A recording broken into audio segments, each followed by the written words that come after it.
नमस्ते बच्चों, कक्षा 8 में संस्कृत विषय में आज हम पढ़ेंगे द्वितीय पाठ जिसका नाम है बिलस्य वाणी न कदापि मे श्रुता। अर्थात बिल की वाणी यानी गुफा की वाणी मैंने कभी नहीं सुनी। तो इस पाठ को हम पढ़ने से पहले इसके शब्दार्थ देख लेते हैं, जिससे कि पाठ हमें अच्छे से समझ आ जाए।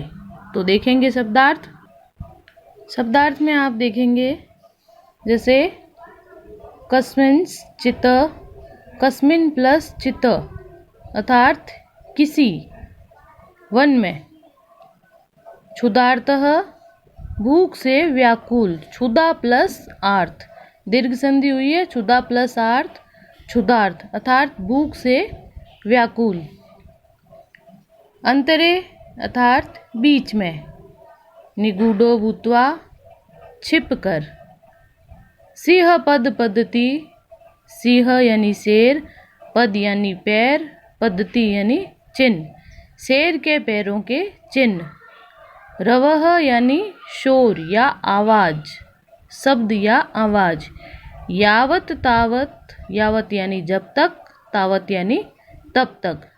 समयः यानी शर्त। बाह्यतः बाहर से।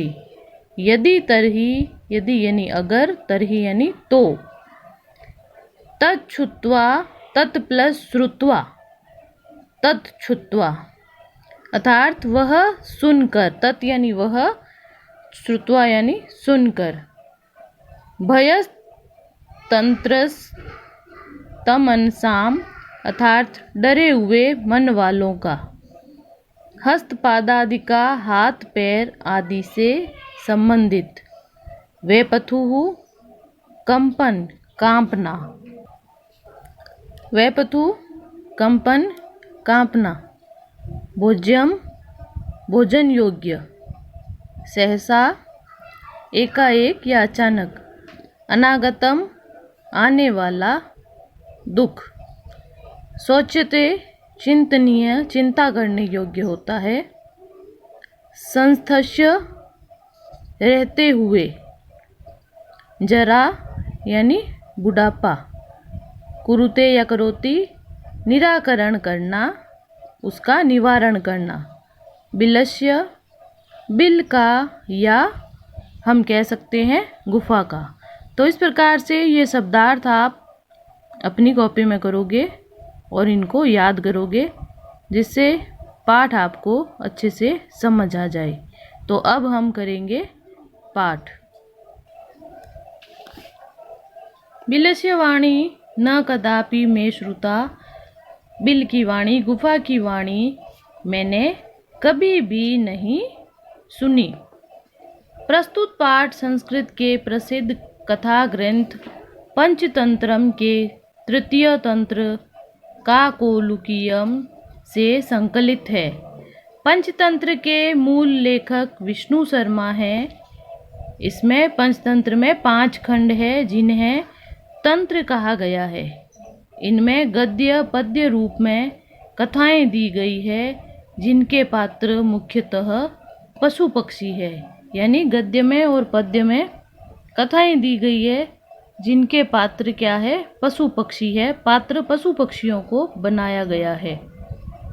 अब ये तो परिचय पढ़ा हमने, अब पाठ पढ़ेंगे हम। कस्मिन् चित वने खरन खर नाम सिंह प्रतिवस्ति स्म। किसी जंगल में, वन में खरन खर नाम का शेर रहता था। किसी वन में खरनखर नाम का एक शेर रहता है। स कदाचित इतस्ततः परिभ्रमन् क्षुधार्तः न कच्चिदपि आहारम प्राप्तवान। स यानी वह, कदाचित इतस्ततः वह किसी समय, इधर उधर, परिभ्रमण यानी घूमता हुआ, भूखा, किंचिदपि कुछ भी, भोजन उसे न प्राप्तवान प्राप्त नहीं हुआ। फिर से देखोगे, किसी समय जंगल में खरनखर नामक एक शेर रहता है और वह किसी समय इधर उधर घूमता हुआ भूखा कहीं भी भोजन उसे प्राप्त नहीं होता है। ततः सूर्यास्त समये एका महती गुहा दृष्ट्वा स अचिन्तयत् नूनम् एतस्या गुहां रात्रौ कोऽपि जीवः आगच्छति। तो फिर उसके बाद सूर्यास्त के समय यानी शाम के समय एक बड़ी गुफा को उसने देखा।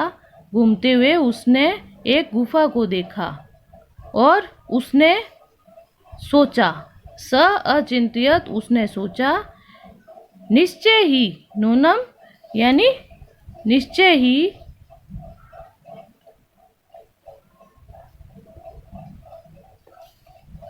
इस गुफा में रात्रि को कोई प्राणी आता है। गुफा देखकर उसने सोचा, निश्चय ही इस गुफा में रात्रि को कोई प्राणी आता है। अतः अत्रैव निगूढ़ो भूत्वा तिष्ठामि इति, इसलिए यहीं पर निगूढ़ो यानी छिपकर, इसलिए यहीं छिपकर बैठ जाता हूँ। कोई प्राणी रात को आता होगा इसलिए यहीं पर छिपकर बैठ जाता हूँ। एतस्मिन् अंतरे गुहाया स्वामी दधिपुच्छः नामकः श्रृंगालः समागच्छतः। इसके बाद गुफा के स्वामी अर्थात गुफा में रहने वाला उसका स्वामी दधिपुच्छ नामक एक श्रृंगाल यानी सियार वहाँ आता है। इसी के बाद जब शेर वहाँ छिपकर बैठ जाता है, इसके बाद गुफा का स्वामी उस बिल का गुफा का स्वामी दधिपुच्छ नामक जो सियार है वह आता है। स च यावत् पश्यति तावत् सिंह पद पद्धति गुहाया प्रविष्टा दृश्यते न च बहिरागता।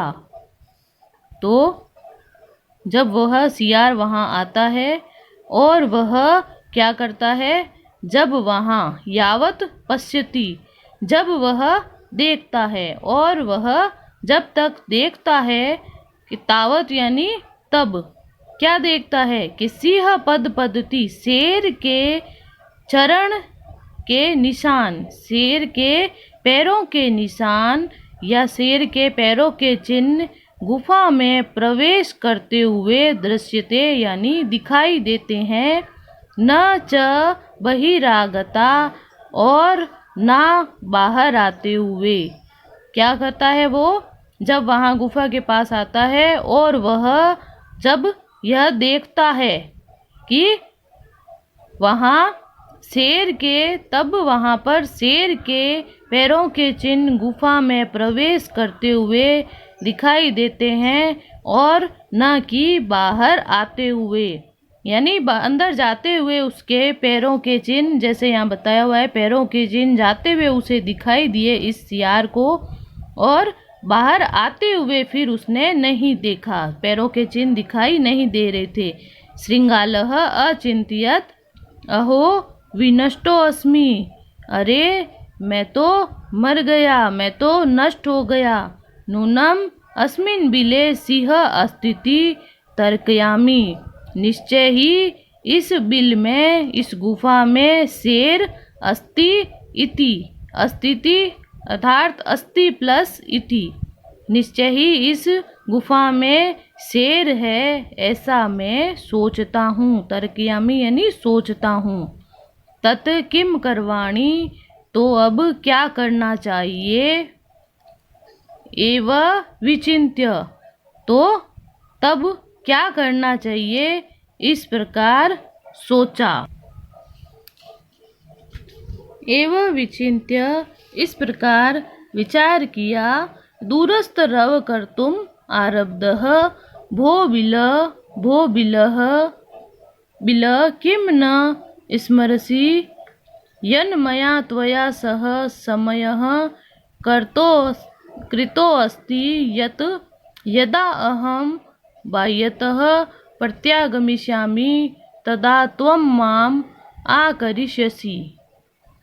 दूरस्थ रव कर्तुम आरभ। दूर स्थित होकर ही उसने रवह यानी शब्द करना, आवाज करना आरंभ किया। दूर से ही उसने आवाज करना शुरू किया। क्या आवाज की? भो बिलह, हे गुफा, हे गुफा, किम न स्मरसि, क्या नहीं याद है, क्या तुम्हें याद नहीं है कि मेरे द्वारा त्वया यानी तुम्हारे साथ समयः यानी शर्त की गई है, मेरे द्वारा तुम्हारे साथ यह शर्त रखी गई है कि यदा अहम, यद प्लस अहम, यद यानी जब, अहम यानी मैं।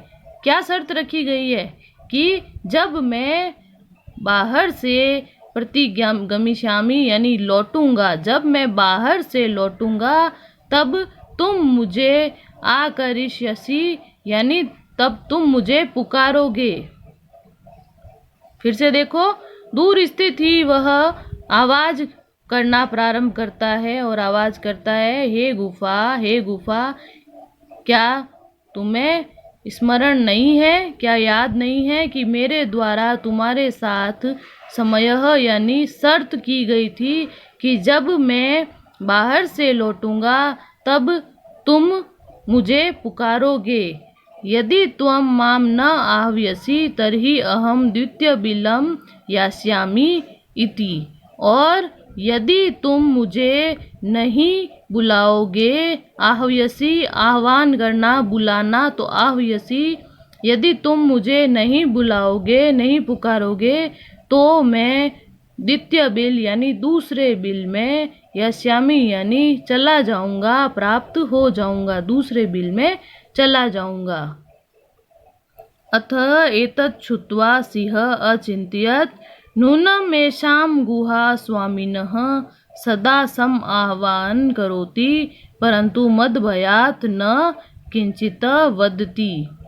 तब सियार के इस प्रकार बोलने पर उसने सोचा कि अगर शेर होगा या कोई जीव होगा तो इसमें बोलेगा, इसलिए गुफा तो कभी नहीं बोलती, लेकिन वह पता लगाने के लिए कि कोई जीव है या नहीं है, इस कारण से कहा कि अगर तुम बुलाओगे तो मैं अंदर आऊंगा, नहीं तो मैं दूसरी गुफा में चला जाऊंगा। अथ एतत् श्रुत्वा सिंह, एतत् प्लस श्रुत्वा, इसके बाद ऐसा सुनकर शेर ने सोचा। क्या सोचा? नूनमेषा गुहा स्वामिनः सदा सम आह्वानं करोति परंतु मदभयात् न किंचित वदति। वो सोचता है कि निश्चय ही इस गुफा के स्वामी सदा इसका आह्वान करते हैं, सदा इसको पुकारते हैं, बुलाते हैं, परंतु मेरे भय के कारण कुछ भी नहीं बोल रहे हैं। अतः शेर ने सोचा कि निश्चय ही गुफा के जो स्वामी हैं वो हमेशा इसका आह्वान करते हैं, परंतु आज मेरे भय के कारण वह कुछ भी नहीं बोल रहे हैं। अथवा साध्विदम उच्यते, अथवा सत्य ही उच्यते यानी कहा गया है, भयस्तंत्रस्तमनसाम हस्तपादादिकाः क्रियाः प्रवर्तन्ते न वाणी च वैपतुश्च अधिको भवेत्। फिर शेर कहता है कि इस प्रकार साध्वी यानी सच ही कहा गया है, ठीक ही कहा गया है कि भयस्तंत्रस्तमनसाम, भयस्तंत्रस्तमनसाम अर्थात भय यानी डरे हुए मन वालों का, डरे हुआ जिनका मन डरा हुआ होता है वो डरे हुए मन वाला, तो भयस्तंत्रस्त मनसाम डरे हुए मन वालों का, हस्तपादादिकाम डरे हुए मन वाले व्यक्तियों का, हस्त यानी हाथ, पादा आदि यानी पैर आदि, हाथ पैर आदि क्रियाम यानी कार्य प्रवर्तन्ते न, जिनका मन डरा हुआ है अर्थात डरे हुए मन वाले व्यक्तियों के हाथ पैर क्रिया यानी कार्य नहीं करते। डरे हुए मन वाले व्यक्तियों के हाथ पैर कार्य नहीं करते। वाणी च वैफतु चादिको भवेत, और उनकी वाणी में भी कंपन होता है, उनके बोलने में, उनकी ध्वनि में, वाणी में भी कंपन होता है। फिर से देखो, डरे हुए मन वाले जो व्यक्ति होते हैं उनके हाथ पैर आदि क्रिया यानी कार्य नहीं करते और उनकी वाणी में भी कंपन होता है। वाणी भी उनकी कांपते हुए बोली जाती है, कांपते हुए ही निकलती है, अर्थात उनकी वाणी में भी कंपन होता है। फिर आगे देखेंगे, तद अहम अस्य आवाहन करोमि। तो इस प्रकार शेर सोचता है और फिर कहता है तत् अहम, तद अहम, तत् प्लस अहम, उसके बाद अहम यानी मैं, अस्य आह्वान करोमि, अतः मैं उसका आह्वान करता हूँ, अर्थात मैं उसे पुकारता हूँ। एवं स बिले प्रविश्य में भोज्य भविष्यति, इस प्रकार वह गुफा में प्रवेश करके मेरा भोजन बन जाएगा, मेरा भोजन हो जाएगा। इत्थ विचार्य सिंह सहसा श्रृंगालस्य आवाहन अकरोत्, इस प्रकार, इत्थम यानी इस प्रकार, इस प्रकार विचार करके शेर ने अचानक सियार का आह्वान किया, अर्थात सियार को पुकारा। सिंहस्य उच्च गर्जन प्रतिध्वनिना सा गुहा उच्चै श्रृंगालम आह्वयत, सिंहस्य यानी शेर के उच्च गर्जन यानी तेज गर्जन से, तेज गर्जना की प्रतिध्वनि से, यानी सुनसान जगह पर जब तेज आवाज होती है तो वो आवाज और गुंजायमान होती है और गूंजती है और वापस लौट के आती है। तो शेर की उच्च गर्जना से, तेज गर्जन की प्रतिध्वनि से वहाँ गुफा में उच्च यानी तेज या जोर से सियार का आह्वान होता है। वह उच्च श्रृंगालम आव्यत, जोर से उस सियार को बुलाता है। शेर की उच्च गर्जना अर्थात जोर से गर्जना की प्रतिध्वनि से उस गुफा में जोर से सियार का आह्वान होता है, सियार को पुकारता है। अनेन अन्य अपि पशवः भयभीता अभवन, और इस प्रकार उसकी शेर को बुलाने की उच्च गर्जना की प्रतिध्वनि अर्थात उस गुफा में शेर को पुकारने की उस तेज आवाज से सियार को जब उसने बुलाया तो इस प्रकार अन्य पशु भी भयभीत हो गए, यानी उसकी इतनी जोर से आवाज जब वहाँ गुंजायमान हुई तो आसपास के पशु भी भयभीत हो गए। श्रृंगालो अपि ततः दूरम पलायमान इमम अपठत, और जब इस प्रकार आवाज सब जगह आई, दूसरे पशु भी डर गए, तो सियार भी वहाँ से दूर भागकर इस प्रकार अपठत यानी यह श्लोक बोला। सियार भी ततः यानी वहाँ से दूर पलायमान, उस प्रकार श्रृंगाल भी उसके बाद वहाँ से दूर भागकर इस प्रकार बोला। अनागत यह कुरुते स शोभते स शौच्यते यो न करोति अनागतम, वने अत्र संस्थस्य समागता जरा बिलस्य वाणी न कदापि मे श्रुता। तो सियार ने जिस प्रकार चालाकी से पता लगाया, अपनी चतुराई से उस शेर का पता लगाया, और जब उसे पता चल गया तो सियार ने एक श्लोक बोला वहाँ से दूर जाकर कि अनागतम यह कुरुते स शोभते। अनागतम अर्थात आने वाले दुख का जो यह कुरुते जो उपाय करता है, स शोभते वह सुशोभित होता है, सुंदर लगता है। स शोच्यते यो न करोति अनागतम, लेकिन जो अनागतम यानी आने वाले दुख का, चिंतनीय यानी चिंता करने योग्य आने वाले दुख का जो उपाय नहीं करता, वने अत्र संस्थस्य समागता जरा। अनागतम यह कुरुते स शोभते, आने वाले दुख का जो उपाय करता है वह क्या है, सुंदर लगता है, अच्छा लगता है। लेकिन स सोचते यो न करोति अनागतम, लेकिन वह जो चिंतनीय यानी सोच करने योग्य, चिंता करने योग्य, अनागतम यानी आने वाले दुख की जो केवल चिंता करने योग्य उस दुख की चिंता करता है, उसका उपाय नहीं करता, चिंता करने योग्य उस दुख का जो उपाय नहीं करता, तो उस व्यक्ति वह शोभा नहीं देता। लेकिन जो व्यक्ति आने वाले दुख का उपाय नहीं करता वह शोभा नहीं देता। जिस प्रकार सियार कहता है वने अत्र संस्थस्य समागता जरा, अत्र यानी इस जंगल में रहते हुए, संस्थस्य रहते हुए मुझे, समागता जरा अर्थात जरा यानी मुझे बुढ़ापा आ गया, अर्थात इस जंगल में रहते हुए मैं बूढ़ा हो चुका हूँ। लेकिन बिलस्य वाणी न कदापि में श्रुता, लेकिन मैंने कभी भी गुफा की वाणी को नहीं सुना, अर्थात कभी भी गुफा को बोलते हुए नहीं देखा। मैंने गुफा की वाणी को कभी भी नहीं सुना, अर्थात उसे बता दिया कि तुम जो बोल रहे हो मुझे पता है, गुफा कभी भी नहीं बोलती, मैंने आज तक गुफा की वाणी कभी नहीं सुनी। इसलिए आने वाले दुख का जो पहले उपाय कर लेता है वह सुशोभित होता है, वह सुंदर लगता है। लेकिन अनागतम आने वाले दुख का जो खाली विचार करता है वह सुंदर नहीं लगता। इस जंगल में निवास करते हुए मुझे बुढ़ापा आ गया है, मैं बूढ़ा हो गया हूँ, लेकिन मैंने बिल की वाणी, गुफा की वाणी कभी भी नहीं सुनी।